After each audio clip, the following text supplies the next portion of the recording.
पत्नी को कोई कष्ट हो, बता ना सके, अपनी बात मनवानी हो तो कोप भवन की व्यवस्था दी। कोप भवन में चले जाओ, फिर जो चाहो अपने पति से अपना विषय पूरा रखो, बात मनो। अब वो देखा कोई जब ये कहीं नहीं तो कोप भवन में चले गया। वो कोप भवन में मुंह फुलाए बैठी हुई थी, बाल बिक रहा है। बोले ऐसा क्या हुआ देवी, सब कुछ तो ठीक ठाक छोड़ के गए थे, ऐसा कौन सी चूक हो गई हमारे इस जीवन में कि आप कोप भवन में आपको जाना पड़ा। बोले बातें मत बनाओ, मैं तुम्हें पहले भी समझती थी कि तुम भोला हो, तुम्हें लोग, जगत के लोग भी तुम्हें भोले ही समझते हैं, पर आज समझ आया कि तुम भोला नहीं हो, तुम बहुत चालाक हो। तुमने मेरे साथ चीट किया, तुमने मेरे साथ चालाकी की है। अरे बोले इतना इतना कठोर क्यों बोलती हो देवी, ऐसा क्या हुआ, ऐसा मेरे द्वारा कौन सा कृत्य हो गया।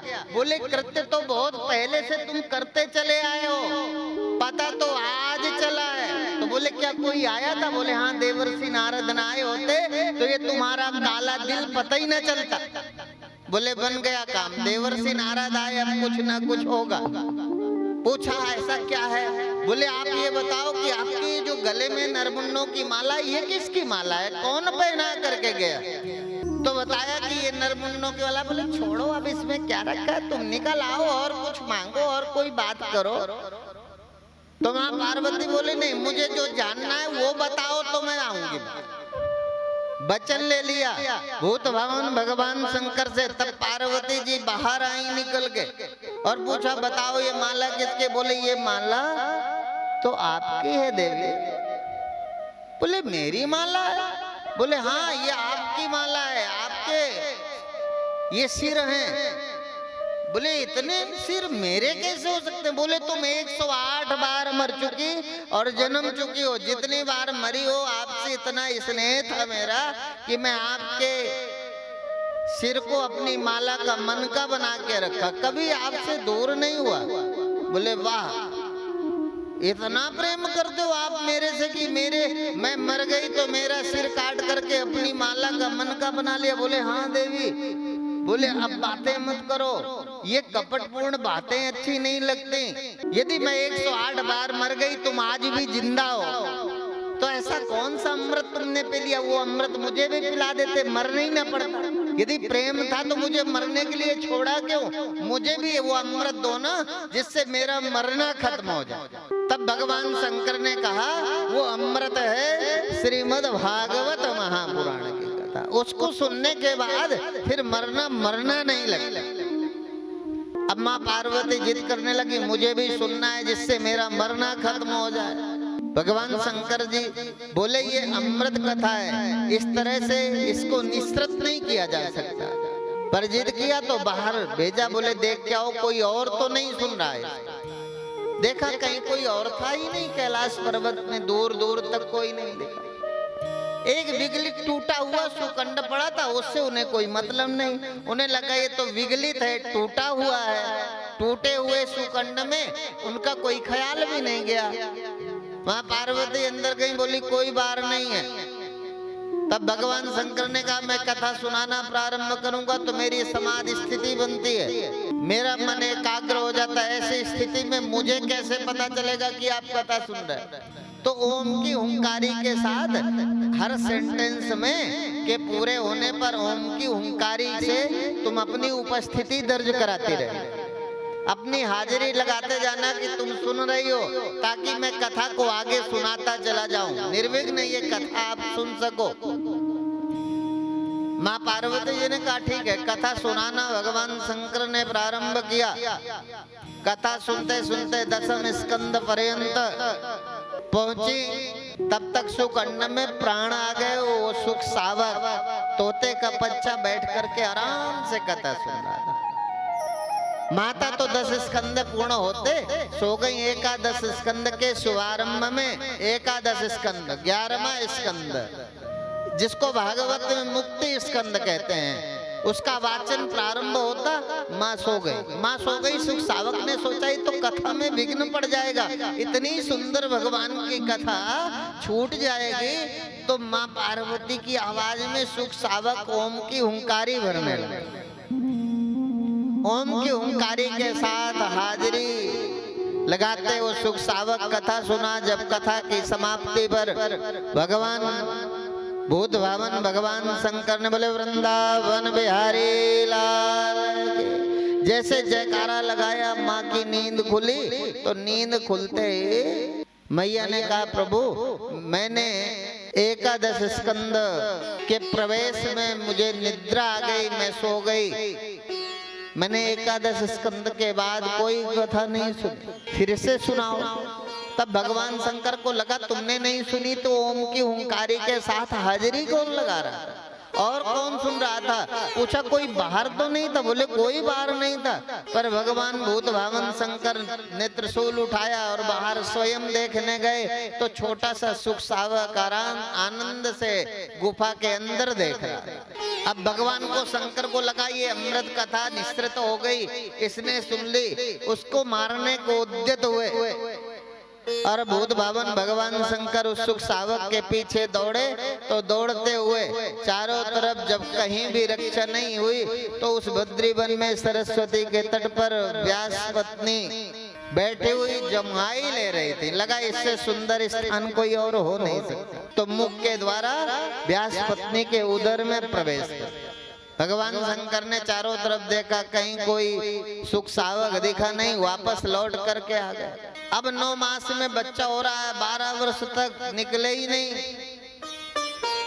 तब भगवान वेद व्यास जी ने कहा भैया तुम कौन, तुम बाहर आओ, आपकी माँ को कष्ट हो रहा है। तब भगवान वेद व्यास जी ने आश्वासन दिया। बोले मैं बाहर नहीं आऊंगा, बाहर आते ही भगवान की ये बलवती माया मुझे घेर लेगी।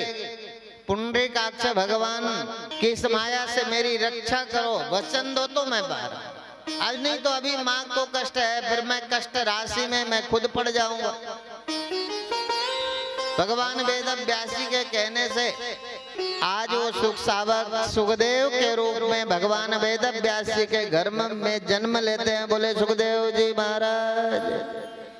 ऐसे जो है सुखदेव जी महाराज का जन्म हुआ।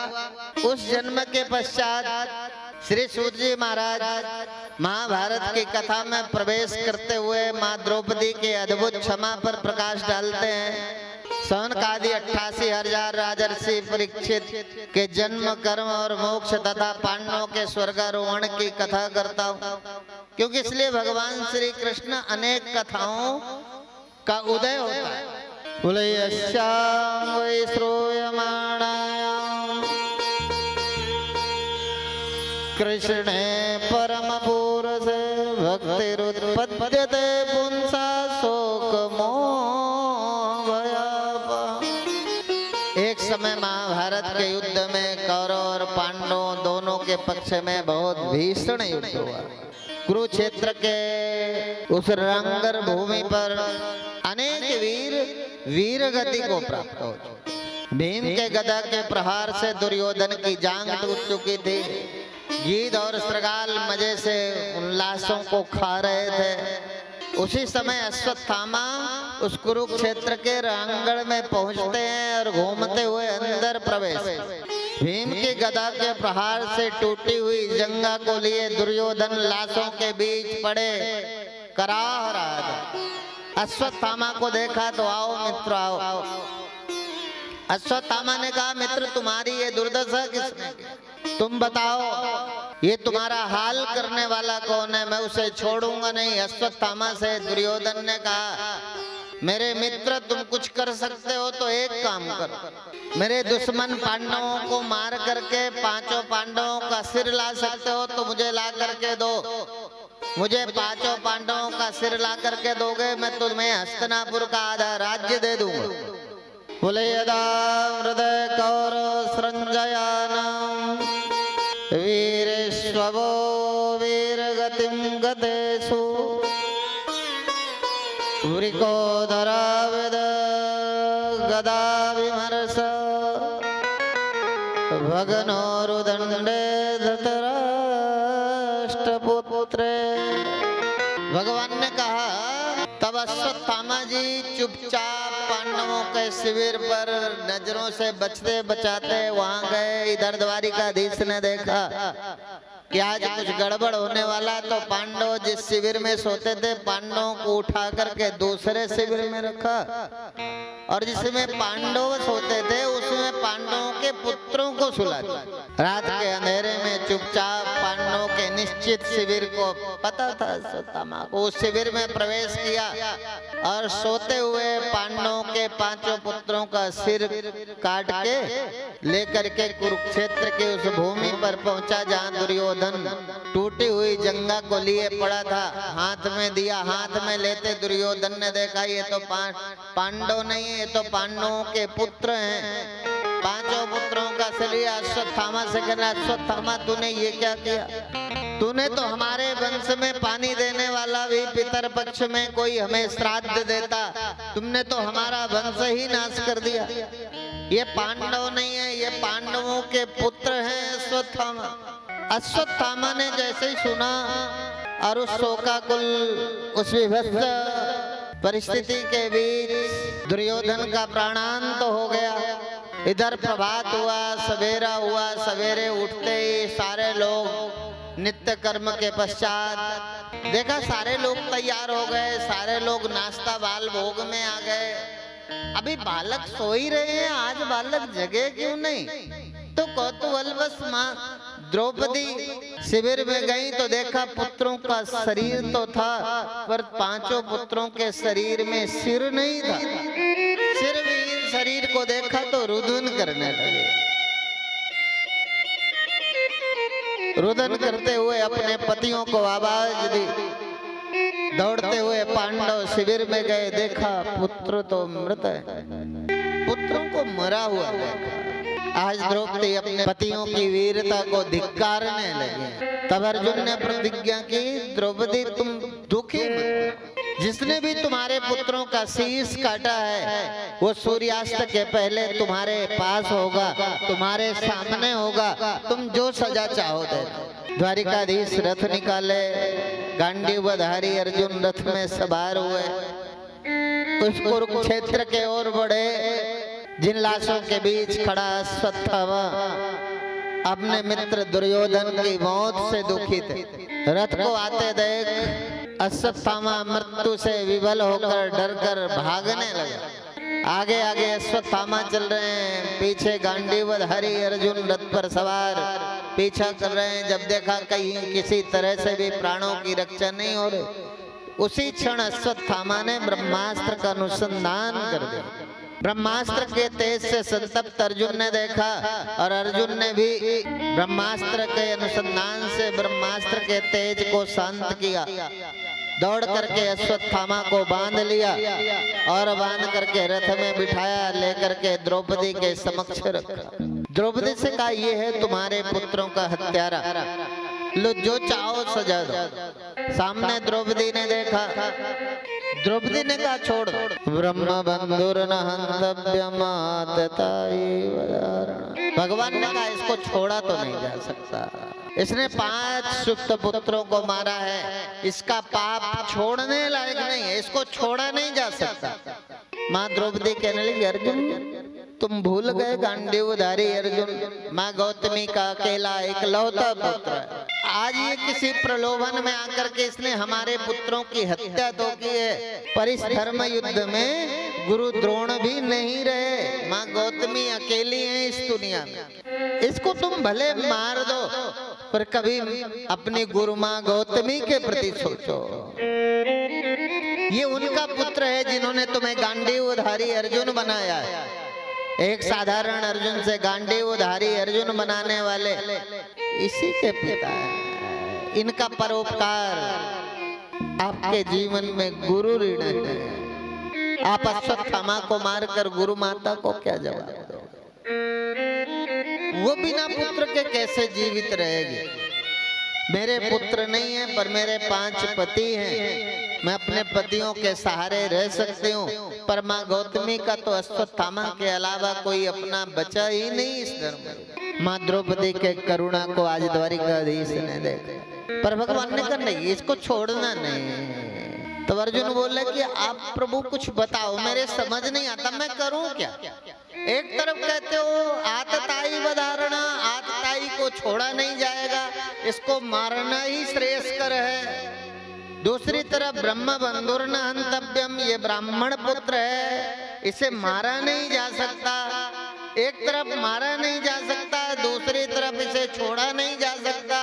मेरे कुछ समझ नहीं आता, मैं करूं क्या?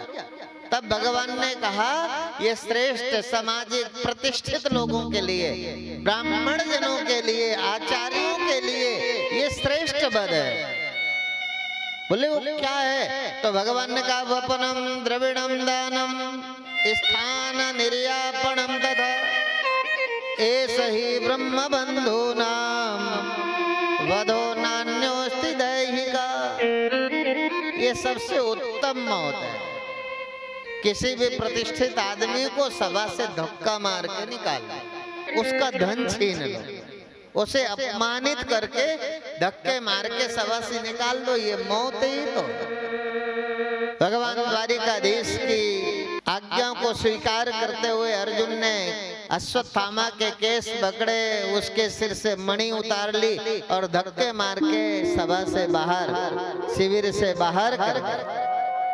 अब अश्वत्थामा इस तरह से अपने को अपमानित नहीं देता। अपमानित अश्वत्थामा चला तो गया शिविर से बाहर, पर उसने सोचा मैं पांडवों के घर में कोई चिराग जलाने वाला नहीं। उसने देखा अभिमन्यु पत्नी उत्तरा गर्भ से है, इसके गर्भ को नष्ट कर देते हैं तो पांडव वंश में फिर कोई दिया जलाने वाला भी नहीं रहेगा। उसने एक ब्रह्मास्त्र का अनुसंधान किया। बोले भूतेषु कालस्य गतिम दर्शयन् प्रतिक्रिया, अर्थात बाण का अनुसंधान किया। तब भगवान ने उत्तरा की ओर जब ब्रह्मास्त्र आया, उसका उदर जलने लगा। इधर भगवान रथ में आरूढ़ होकर के द्वारिका के लिए प्रस्थान करने वाले थे। दौड़ती उत्तरा भगवान के रथ के समीप पहुंची और कहने लगी पाई पाई महायोगिन देव देव जगतपते नान्यम तद्भयं पश्ये यत्र मृत्यो परस्परम। उत्तरा ने द्वारिकाधीश भगवान से प्रार्थना की, देवादिदेव जगदीश्वर आप महायोगी हैं, आप मेरी रक्षा कीजिए, रक्षा कीजिए। आपके अतिरिक्त इस लोक में मुझे अभय देने वाला और कोई नहीं है, क्योंकि यहाँ सभी परस्पर एक दूसरे की मृत्यु के निमित्त बन गए। उत्तरा बोली ये दहकता हुआ लोहे का बाण मेरी ओर दौड़ा चला रहा है। हे स्वामी, ये भले मुझे जला डाले पर मेरे गर्भ को नष्ट होने से रक्षा कीजिए। भक्तवत्सल पांडवों के वंश को निर्वीज करने के लिए ये ब्रह्मास्त्र का प्रयोग किया गया। भगवान नारायण ने देखा, द्वारिकाधीश ने देखा, ये बाण उत्तरा के गर्भ को नष्ट कर देगा। सुदर्शन चक्र को आदेश दिया, उत्तरा के गर्भ की रक्षा की और उत्तरा के गर्भ के रक्षा के साथ उत्तरा के गर्भ से एक बालक का जन्म हुआ और उस बालक का नाम परीक्षित रखा गया। बालक जन्मते चारों ओर देख रहा था, परीक्षण कर रहा था कि गर्भ में मेरी रक्षा किस। भगवान की करुणा से, भगवान की कृपा से संरक्षित भक्त परीक्षित का जन्म हुआ। इधर भगवान रथ में आरूढ़ हुए जाने लगे, सबको इच्छित वर दिए। कुंती से कहा हुआ तुम भी मांग लो। अब बताओ, यदि हम सब कुंती की तरह मांगने वालों की लाइन में हो तो कोई दरबार लगा के हमें ठग सकता है क्या? कुंती से भगवान द्वारिकाधीश देने वाले हैं, कहा बुआ मांग लो। सबने अपने इच्छित वरों को मांगा। तुम भी कुछ चाहती हो, जो चाहो मांग लो। भगवान ने कुछ, भगवान के कहने पर भी जो कुंती ने मांगा वो आज तक धरती में किसी ने मांगा ही नहीं। हमें अवसर मिला तो हमने पुत्र मांग, हमें अवसर मिला तो दुकान मांगी, हमें अवसर मिला तो दुनिया के सारे साधन मांग लिए, पर कुंती को अवसर मिला। देने वाले द्वारिकाधीश, सृष्टि के मालिक, जो सारे संसार के ऐश्वर्य को दे सकते थे, पर बुआ से जब मांगने की बात आई तो कुंती ने कहा मुझे तो विपत्ति दे दो। भगवान द्वारिकाधीश बोले ये तुमने बड़ा विचित्र बुआ जी मांगा, दुनिया की हर चीज मांगते मैं देता, पर तुमने तो मेरे से दुख मांग लिया। बुआ कुंती बोली मैंने विपत्ति और सुख दोनों को देखा है। जब हम विपत्ति में थे तो हर क्षण हमारे साथ थे आप। हस्तिनापुर का राज्य क्या मिला, आपने तो हमारा साथ ही छोड़ दिया। पांडव हस्तिनापुर के राजा बने और आप द्वारिका जाने लग गए। जब हम वन में पर्णकुटी में रहते थे तब आप हमारे साथ थे। जब लाक्षागृह में पांडवों को विष खिलाकर मारने की षड्यंत्र योजना रचा दुर्योधन ने, तब हमारे साथ थे। जब लाक्षागृह में हमें जला के खत्म करने का षड्यंत्र रचा गया तब आप हमारे साथ थे। जब जब कोई विपत्ति थी हर समय मैंने आपको अपने साथ देखा है। आज सुख के दिन आए, थोड़े दिन हुए, हम हस्तिनापुर के राजा क्या बने, आपने तो हमें ही छोड़ दिया। इसलिए मैंने सोचा है कि यदि हमें देना है तो आप हमें दुख दे दो। दुख में भगवान आप हमारे साथ। बोले विपदा संतु न सस्वत तत्र तत्र जगत गुरु, विपत्तियां दे दो। अर्थात इसका अभिप्राय है कि हमारे को सुख में भगवान की याद। कम लोग हैं ऐसे भाग्यशाली जिनके परिवार में सब अनुकूलता हो फिर भगवान अच्छा लगे। हम परिवार में दुखी होते हैं तो भगवान की याद आती है। हम बिजनेस में असफल होते हैं तो भगवान की याद आती है। पढ़ पढ़ के थक गए, मैरिड में नंबर नहीं आया तो भगवान, नंबर आ गया तो मैंने किया। मतलब यदि नंबर आ गया, मैरिड आ गई तो मैंने पढ़ाई की है। किंचित मात्र भगवान का सहयोग नहीं मानता ये मन। फेल हो गए तो भगवान की याद, प्रयास से जब हम सफल नहीं हुए तो भगवान की याद आई। अर्थात इस कथा को सुनाने का अभिप्राय है कि उस कुंती प्रसंग हमें ये समझाना चाहता है कि हमें भगवान को हर क्षण, यदि भगवान को हम, भगवान कब रहते, बोले बोले जब याद होती है ना। भगवान की याद थी, जंगल में पांडव थे तो भगवान साथ चले। अब राज्याभिषेक हो गया, हस्तिनापुर के राजा बने। भगवान ने सोचा मेरी जरूरत नहीं है, मेरी याद नहीं है, तो चले। भगवान को याद करना, इसलिए किसी संत ने कहा सुख के माथे सिल पड़े जो नाम हृदय से जाए, बलिहारी व दुख की जो पल पल नाम रटा। उस दुख की बलिहारी है, उसका स्वागत है जो हर क्षण हमें भगवान के नाम से जोड़ के रखता है। ऐसा भगवान के नाम का परम प्रिय प्रभाव है कि हम चाहें तो भगवान को याद कर सकते। कथा हमें सिखाती है कि भगवान को तब याद नहीं करना जब जीवन में दुख है। भगवान की उपस्थिति, भगवान की कृपा, भगवान की करुणा तब भी याद करो जब सब कुछ हर तरह से आप सफल हो ना। उस सफलता का धन्यवाद भी भगवान को देना सीखो। यदि आज हम कुछ भी हैं वो भगवान की कृपा का फल है। जब कोई नहीं आता वो मेरे शाम आते हैं, वो मेरे दुख के दिनों में वो बड़े काम आते हैं। वो मेरे दुख के दिनों में वो बड़े काम आते हैं। वो मेरे दुख के दिनों में वो बड़े काम आते हैं। मेरे दुख के दिनों सभी गाइएगा। वो जब कोई नहीं आता, वो जब कोई नहीं आता, वो मेरे शाम आते हैं। मेरे दुख के, वो मेरे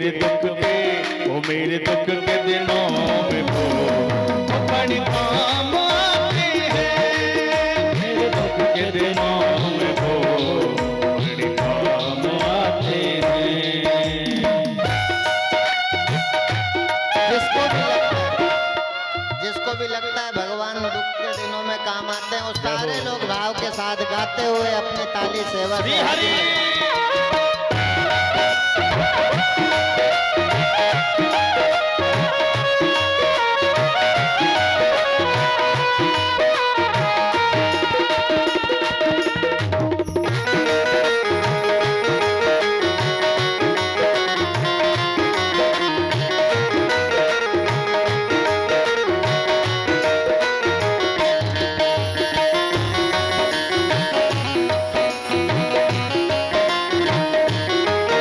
मेरी नैया चलती है पतवार नहीं होती, मेरी नैया चलती है पतवार नहीं होती, मेरी नैया चलती है पतवार नहीं होती, मेरी नैया चलती है पतवार नहीं होती।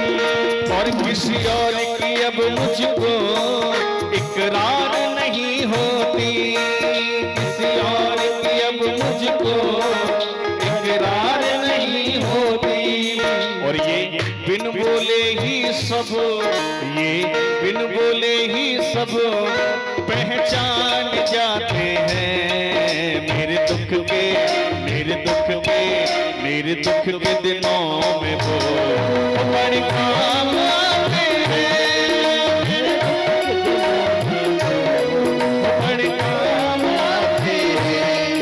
जब कोई नहीं आता, जब कोई नहीं आता, वो मेरे शाम आते हैं मेरे दुख के दिनों में वो बड़े काम आते हैं मेरे दुख के दिनों में वो बड़े काम आते हैं।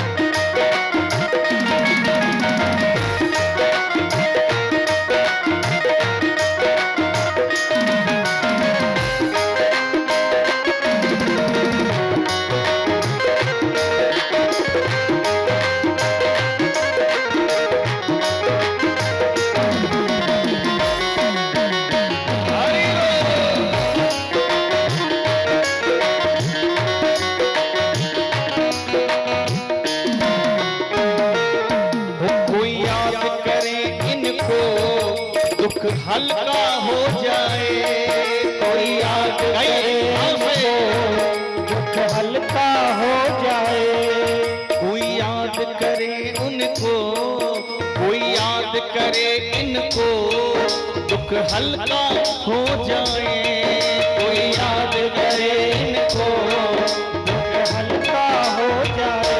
और कोई भजन करे इनका ये उसका हो जाए, कोई भजन करे इनका ये उसका हो जाए। बनवारी छोटे बड़े को, बनवारी छोटे बड़े को स्वीकार जाते हैं मेरे दुख के, मेरे दुख के, वो मेरे दुख के दिनों में वो बड़े काम आते हैं। नारियों की सेवा करते हुए बड़े काम आते हैं। जब कोई नहीं आता, जब कोई नहीं आता, मेरे शाम आते हैं मेरे दुख के, मेरे दुख के दिनों में वो बड़े काम आते हैं मेरे दुख के दिनों में वो बड़े काम आते हैं।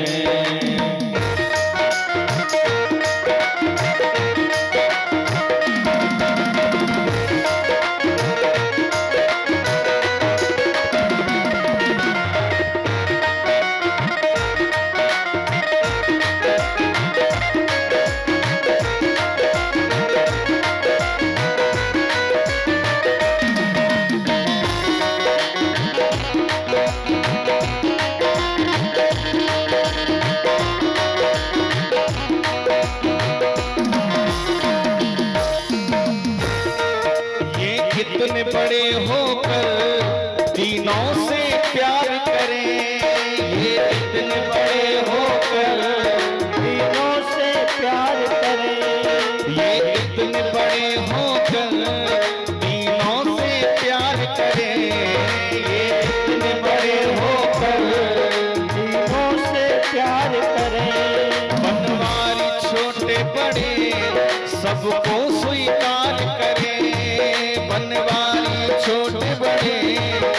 सबको स्वीकार करे।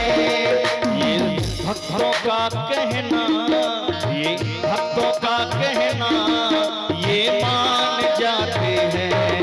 मेरे दुख के, ओ मेरे दुख के, ओ मेरे दुख के दिनों में बड़े काम आते हैं। मेरे दुख के दिनों में आते हैं। ओ मेरे दुख के दिनों में वो बड़े काम आते हैं। दुख के दिनों में वो बड़े काम आते हैं। वो जब कोई नहीं आता, जब कोई नहीं आता, मेरे श्याम आते हैं। मेरे दुख के, वो मेरे दुख के, वो मेरे दुख के दिनों में वो बड़े काम आते हैं। मेरे दुख के दिनों में वो बड़े काम आते हैं। मेरे दुख के दिनों में वो बड़े काम आते हैं। मेरे दुख के दिनों में वो बड़े काम आते हैं। मेरे दुख के दिनों में वो बड़े काम आते हैं। वृंदावन बिहारी लाल की जय। ओम नमः पार्वती पतये। जय जय श्री राधे। समझ आया? बड़प्पन क्या है?